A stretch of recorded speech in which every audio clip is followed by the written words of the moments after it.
กิณกะแห่งธรรมะพอได้ชื่ออย่างนี้ ก็มันมีสปะสเปดเนาะเรื่องนั้นเรื่องนี้มามูมาจาได้คือธรรมะก็เลยเป็นเรื่องหลายรสหลายราวได้เป็นปกิณกะแห่งธรรมะรายการนี้ธรรมภาพตุเจ้าวัดหนองตองแห่งดงจังหวัดเชียงใหม่นำมาพบปะกับญาติกับโยมเป็นประจำทุกวันในเวลาเดียวกันนี้และก็ทางสถานีวิทยุแห่งนี้นำรายการนี้พบปะกับญาติกับโยมบุแรกก็จะมีการไหว้พระสวดมนต์เพื่อถวายเป็นพระราชกุศลพระพรชัยมงคลแด่สมเด็จพระเจ้าลูกเธอเจ้าฟ้าพัชรกิติยาภาขอญาติโยมตั้งอกตั้งใจว่าตัวกันไปเนื้อญาติโยมเนื้ออะระหังสัมมาสัมพุทโธภควาพุทธังภควันตังอภิวาเทมิกราบพระพุทธสวากขาโตภควตาธัมโมธัมมังนัมสสามิกราบพระธรรมสุปฏิปันโนภควโตสาวกสังโฆสังฆังนามามิกราบพระสงฆ์นะโมตัสสะภะคะวะโตอะระหะโตสัมมาสัมพุทธัสสะนะโมตัสสะภะคะวะโตอะระหะโตสัมมาสัมพุทธัสสะนะโมตัสสะภะคะวะโตอะระหะโตสัมมาสัมพุทธัสสะพุทธังสรณังคัจฉามิธัมมังสรณังคัจฉามิสังฆังสรณังคัจฉามิตุติยัมปิพุทธังสรณังคัจฉามิตุติยัมปิธัมมังสรณังคัจฉามิตุติยัมปิสังฆังสรณังคัจฉามิตติยัมปิพุทธังสรณังคัจฉามิตติยัมปิธัมมังสรณังคัจฉามิตติยัมปิสังฆังสรณังคัจฉามิอิติปิโสภะคะวะอะระหังสัมมาสัมพุทโธวิชชาจรณะสัมปันโนสุขโตโลกวิทูอนุตตรปุริสธรรมสารติสัทธาเทวมนุษย์สานังพุทโธภควาติยันตุนิมิตตังอวมังคลัญจาโยจามนาโปสกุณัสสะโธปาปะคะโหตุสุปินังอากันตังพุทธานุภาเวนะวินาสเมนตุสวากขาโตภควตาธัมโมสันติติโกอากาลิโกเอหิปัสสิโกโอปนัญญิโกปัจจตังเวทิตโพวินโยหิติยันตุนิมิตตังอวมังคลัญจาโยจามนาโปสกุณัสสะโธปาปะคะโหตุสุมินังอากันตังธัมมานุภาเวนะวินาสเมนตุสุปฏิปันโนภควโตสาวกสังโฆอุจุปฏิปันโนภควโตสาวกสังโฆยายาปฏิปันโนภควโตสาวกสังโฆสามีจิปฏิปันโนภควโตสาวกสังโฆ ยะติตังจัตตาริปุริสยุคานิอัตถะปุริสปุคลาเอสะภะคะวะโตสาวกสังโฆอาหุนายโยปาหุนายโยทักขินายโยอัญชลีกรณีโยอนุตรังปุญญเขตังโลกัสสาติยันตุนิมิตตังอวมังคลัญจาโยจมนาโปสกุณัสสะสัทโธปาปัคคะโหตุโสปินังอกันตังสังฆานุภาเวนะวินาสเมนตุวิปัสสิสานมัตโตจักขุมันตัสสะสิริมัตโตสิกขิสเปนะมัตโตสัพพพุทธานุกัมปิโนเวสปุตสานะมัตโตนะหาตกัสสะตปัสสิโนนะมัตโตกัปปุสันตัสสะมาระเสนะปมาติโนโกนาคมนัสสะนะมัตโตปมนัสสะวุสีมัตโตกัสสปัสสะนะมัตโตวิปมุตตัสสะสัพพทิอังคีรัสสะนะมัตโตสักยาปุตตัสสะสิริมัตโตโยอิมังธัมมเตเสสิสัพพทุกขาปนุตนังเยจาปินิพุตตาโลเกยะถาพุตังวิปัสสิตุงเตชนะอภิสุนามะอันตาวิตสารธาวิชาจรณะหิตังเดวมนุสสนังยังนามัสสันติโคตมังวิชาจรณะสัมปันนังมะอันตังวิตสารทังวิชาจรณะสัมปันนังพุทธังวันตามะโคตมันติ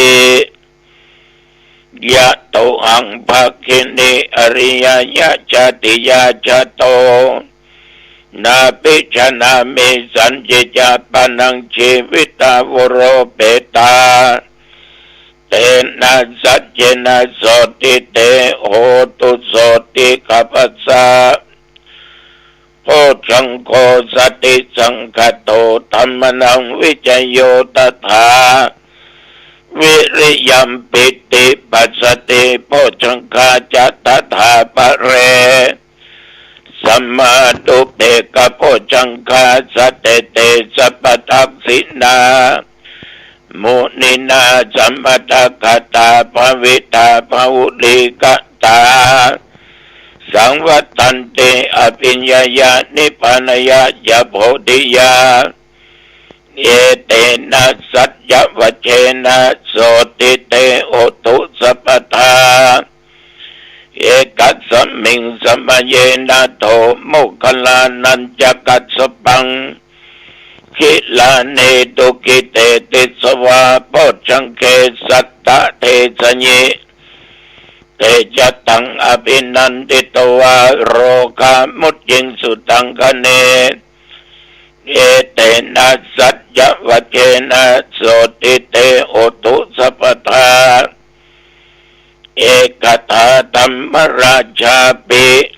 เกลัญเยนะปิปิริโต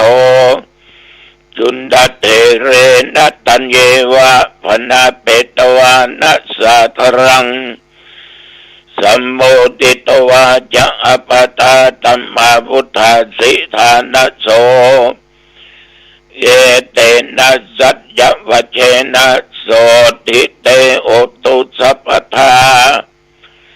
ปะอินาเตจะอปตาตินนัมปิมะเอสินังมัคคาอัตตะกิเลสวะปัตตานุปติธรรมตังเอเตนะสัจจวัชเชนะโสติเตโหตุสัพพทาภวตุสัพพมังคลังรักขันตุสัพพเทวตาสัพพพุทธานุภาเวนะ สัทธาโสติภวันตุเตภวตุสัพพมังคลังรักขันตุสัพพเทวตาสัพพธรรมานุภาเวนะสัทธาโสติภวันตุเตภวตุสัพพมังคลังรักขันตุสัพพเทวตาสัพพสังฆานุภาเวนะสัทธาโสติภวันตุเต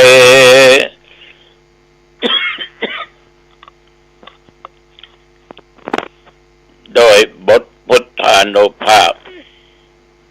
แห่งพระพุทธเจ้าจุตนทุกองค์บทธรรมานุภาพอันเป็นคำสอนของพระพุทธเจ้าบทสังฆานุภาพและสาธยายมนต์อันศักดิ์สิทธิ์จิตตั้งมั่นเป็นสมาธิขอถวายพระพรชัยมงคลแด่สมเด็จพระเจ้าลูกเธอเจ้าฟ้าพัชรกิติยาภาขอพระองค์ท่านนั้นได้ทรงหายจากอาการพระประชวรโลกาเปียธิทั้งหลายจะได้มากำมากายของหายมีพระสุขภาพปรมัยอันแข็งแรงดุจดั้งเดิมขอพระองค์มีพระชนมายุยิ่งยืนนานได้120 พระพรรษายิ่งขึ้นไปขอถวายพระพรกรมอุตุประกาศบอกตักเตือนระวังพายุลูกเห็บพายุฝนร้อนฝนตกในฤดูนี้ก็เกิดมีหลายที่แล้วก็รุนแรงโดยลูกเห็บก็ตกฝนก็ตกหนักลมก็พัดต้นไม้กิ่งไม้หักต้นกันบ้านจองออกเอือนที่อยู่ที่อาศัยลมก็ตีปิววัน ลมมันแรงอะเนาะนับตั้งแต่เมื่อตะวันวามาจนถึงปัจจุบันประเดี๋ยวนี้แถวเหนือใต้ตรงออกใกล้ไข่ใกล้กับวัดหนองตองมีรายงานฝนตกแม้แต่หยดเดียวเม็ดเดียวอากาศอบอ้าวตอนกลางวัน40 องศาปัจจุบันนี้ประเดี๋ยวนี้19 องศาตั้งแต่ตะวันเมื่อเจ้ามาจนถึงปัจจุบันประเดี๋ยวนี้แต่ว่ากินเขาง่ายแล้วก็ไปบรรยายธรรมที่เทศบาลตำบลหนองพึ่งอำเภอสารปีโครงการของนักเรียนผู้สูงอายุมี100 ป่ายแต่เท่าที่ธรรมาภาพสังเกตดูนี่พ่อจาจะมีสัก10 กว่าคนนอกนั้นเป็นแม่ย่าแม่หญิงเป็นแม่อุ้ยทั้งนั้นดังจากที่เริ่มพิธีไหว้พระสวดมนต์สมทานอับสินต่อมาก็ปาฐกถาธรรมในเรื่องสติมีปัญญาเกิดก็ได้ไต่ถามสอบถามดูไม่ออกพอออกประภัยอายุ79 พ่องยกมือขึ้นนี่เนาะ มีแม่อุ้ยคนหนึ่งเพื่อนยกมือ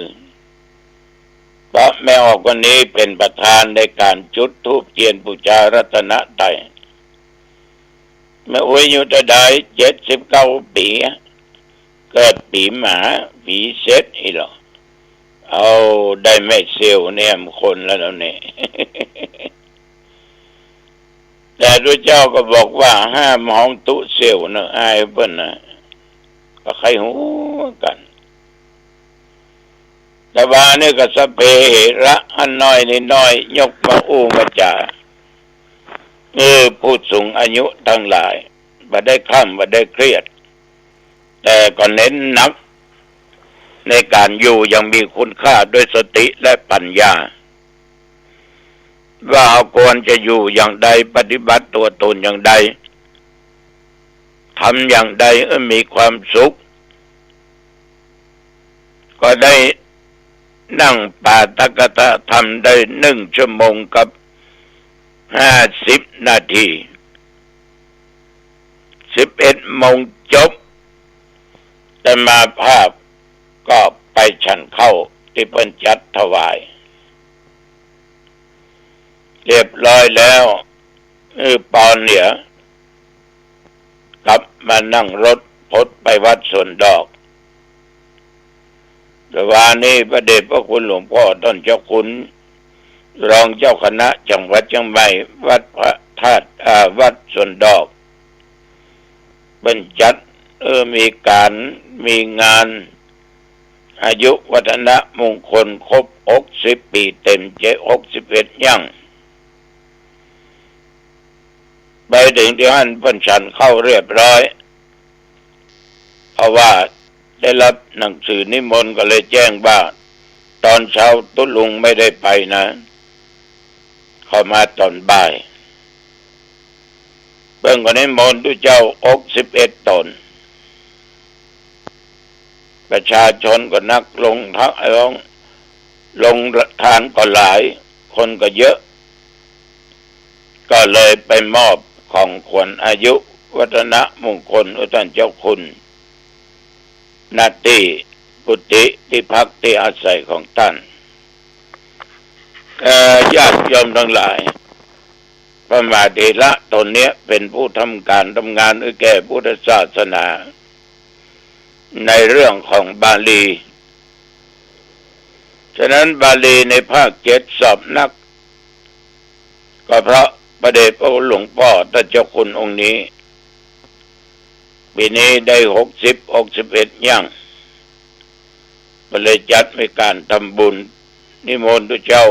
61 ตนโยมอาจจะถามว่าหลวงพ่อภาคมาก็ไม่ได้มามีหลวงพ่อรองภาควัดพระธาตุเจ้าโดยสุเทพมาเป็นเป็นประธานเสร็จจากวัดสวนดอกก็ออกสู่ที่เก่าที่เดิมที่หนองตองแรงมาก็ออกไปดูสถานที่จะมีโพยหลวงวันที่20 เมษายนพุทธศักราช2568เขาเอาดินดำมาถมปั้นเป็นคัน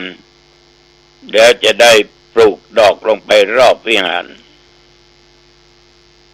ก็มันเย็นแล้วเนาะญาติโยมก็ไปช่วยกันประมาณ10 กว่าคนวันนี้ก็เช่นเดียวกันจะปลูกดอกปลูกดวงก็ได้ปรับที่ไปก็ได้60% ละก็คงจะเสร็จในต้นเดือนเมษายนนี้เรียบร้อยหมดขอบใจต่อแม่ลุงอรุณอุจเจริญเนอะที่ได้หอมพัดลมนะเอาไปติดที่วิหารมันจะได้เป่าเพิ่นได้ดีอกดีใจเย็นสบายต้นเขาทานไปแล้วมันหอมเนาะมันเย็นขอบใจป่อคำปันเดชองค์ยาร้านตองก็เอาพัดลม1 ตัวจานไว้กับตัวเป็นหน้าอายุได้100 เนอะพอออกเนอะป่อสง่าแม่วนิดากันดิยะฮับสังฆทานไป2แม่ลุงอรุณก็ฮับไป1ต้องขอบใจต่อญาติต่อโยมทุกท่านทุกคนขอบใจเนอะที่เป็นแฟนรายการธรรมะทุกรายการอันนั้นขึ้น96เกิดเหตุขัดข้องญาติโยมก็โทรไปถามของครูบาบุญทันอย่ามาออกนี่หรอเพิ่นออกคือละเนอะเดือนเวลา พี่น้องญาติโยมค่ำมืดอาตมาเองส่งน้ำก็ไปที่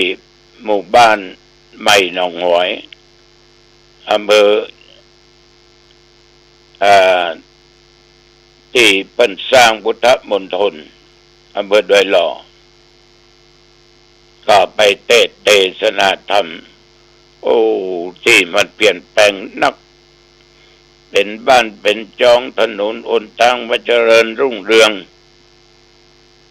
เจริญแต่ฉะนั้นการพัฒนาเนี่ยมันเวยญาติโยมทั้งหลายเข้าใจต่อเจ้าภาพและญาติโยมที่มานั่งฟังกันเป็นระเบียบเรียบร้อยมีท่านพระครูวัดตาจำปีเป็นเจ้าภาพเพราะคนที่ตายนั้นเป็นแม่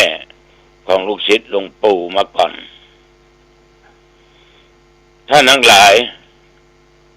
ถึงเวลาก็กลับมาวัดชีวิตคนเราเนี่ยบ้านเมืองเป็นพัฒนาไปได้ขนาดไหนการพัฒนาภายนอกพัฒนาภายในถนนหนทางก็ดีแปลงก็ดีไฟฟ้ามีต่อเข้าไปทำนั้นทำนี้มีก้ามีสาระพัฒนาขึ้นฉะนั้นย้อนยุคไปสมัยก่อนที่หั่น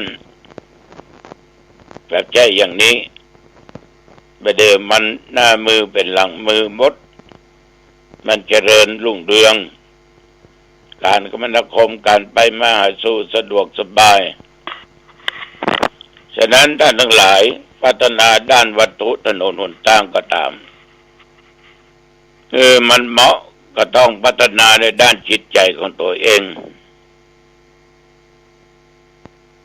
ในด้านจิตใจนั้นควรที่จะต้องมีสัมมาทิฏฐิความรู้ความเห็นในทางที่ถูกต้องมีศีลมีธรรมขัดเกลาชำระกิเลสความโลภความโกรธความหลงตัณหาราคะมันออกจากด้านจิตใจไปเคยเป็นคนใจบุญก็เป็นคนเคยเป็นคนใจบุญก็รักษาบุญนะยิ่งขึ้นไปใจบุญตลอดเคยเป็นคนใจบาปก็ละทิ้งเหี่ยแล้วก็มาทำบาปละทำแต่บุญฉะนั้นญาติโยมทั้งหลายต้องพัฒนาด้านจิตใจโดยการตั้งมั่นคือมีสมาธิทำจิตใจให้ตั้งมั่นประวันไหวไปตามกระแสอารมณ์ที่เกิดขึ้นตั้งตาหูจมูกลิ้นกายใจพัฒนาอย่าไปขี้โคตรขี้เกียจขี้อาฆาตพยาบาทมาดร้ายคนนั้นคนนี้ปัดกวาดเมื่อมันเรียบร้อยจะไปมันติดขัดติดข้องจิตใจจะมัวหมองเศร้าหมองในที่สุดมันก็อยู่เป็นทุกข์มันเป็นสุขมัวแต่โคตรแต่เกียดมัวแต่มิ่งมัวแต่อาฆาตพยาบาทมาดร้ายกันมันมีประโยชน์อย่างญาติโยมคนที่ขี้อาฆาตพยาบาทนี่นะมันมีประโยชน์มีแต่ความทุกข์มีแต่ความแค้นคับแค้นใจบางคนนี่ปะกันมาได้ล่อเข้าใจเหมือนอย่างนี้มีมีดฟันมีดแทงมีค้อนบุบมีปืนยิงกันตายเพราะจิตใจไม่ได้พัฒนามีก็สิ่งบดีเนี่ยอยู่ในจิตในใจยังเป็นข่าวนะเนาะ เมียเก่าไปโดยแฟนใหม่ง้อก็บ่คืนตัวก็บ่ดีไล่ตะคนมีดไปจ้วงไปแทงเปิ้นตายแต่ตัวเองได้ก็ทุกสิ่งทุกอย่างได้อย่างได้ไปอยู่คุกอยู่ตาราง หมดทุกสิ่งทุกอย่างฉะนั้นเก้าจะเนี้ย10จะทำนึกดูดีๆพัฒนาอย่าความโกรธความเกลียดวันเนี้ยมันมีแต่เมตตาธรรมมีความรักมีความปรารถนาดีต่อคนอื่นจะไปจงเกลียดจงจังกันอยู่ด้วยกันว่าไปไหนว่าไปนอกว่าตุเจ้าว่าพระเนรจะไปเกลียดไปจังกันคนบ้านก็เช่นเดียวกันจะไปจังจะไปเกลียดกันฮักกันเหมือนพี่เหมือนน้องพอประจามานานว่าตุเจ้าน้องต้องว่าพี่น้องคนไหนคนใดมันต้องจากกันไป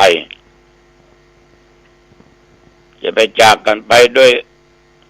ความอาฆาตพยาบาทนั่นว่าเอามันจะเป็นกรรมเป็นเวรไปอยู่ตลอดติดตัวเขาไปมันไม่ดีฉะนั้นอันนี้ทุกเจ้าฝากกับญาติกับโยมเนอะเบื้องกินเขาง่ายแล้วจะไปวัดป่าเป้าหลังจากเผาครูบาบุญปั่นครบ100 วันพอดีทุกศิษย์ลูกหาศรัทธาไปจะทำบุญทานไปหาอีกครั้งเรื่องทานไปหาคนตายเนี่ยมีประสบการณ์มาประสักกี่วันเนี่ยทุกเจ้า